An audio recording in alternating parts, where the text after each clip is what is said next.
Well, a very good afternoon to you, Kirshni. This press conference was addressed by the Divisional Commissioner of Detective Services, Lieutenant General Vinesh Munu. He basically says that the investigation team has been working very hard day and night to find the perpetrators who killed Senzo Meyiwa.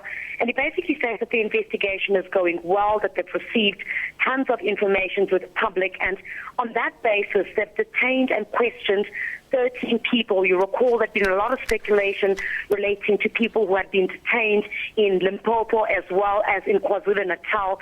He told us today that none of those people could be linked to the crime. And I proceeded to ask, the Divisional Commissioner whether they were confident that the person that they have in custody at the moment, the 25-year-old, whether they were confident that he is linked to this crime, specifically on the basis that you will recall SABC News had conducted an interview with the family of the man who's been arrested, where they're proclaiming he's innocent and saying they do not believe he's behind what happened at the home of Senzo Meyiwa's girlfriend, Kelly Kumalo.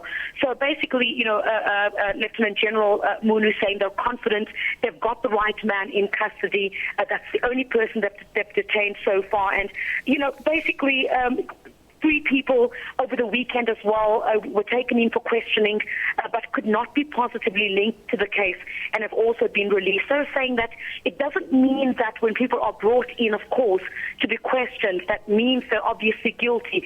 Several people have been questioned relating to this, but the only person that they can link to this crime is the man that they currently have in custody.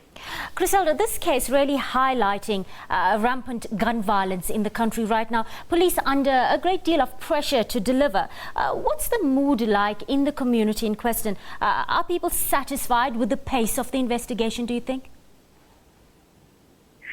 Look, Kirshni, I think the police would certainly want to be very careful and would want to conduct their investigation certainly out of the media glare. Actually, we heard from the Lieutenant General Munu today saying that this is the last time they're going to be having a public press conference relating into this matter, because they feel they want to focus on the investigation, and they feel that having to update the media every single time really takes a lot of time away from them as they need to investigate this matter. But there's been much applause for the police, if I may, with how fast they managed to arrest somebody in this matter. But the community is saying they need more answers, about what really happened on that day at the home of Kelly Kumalo.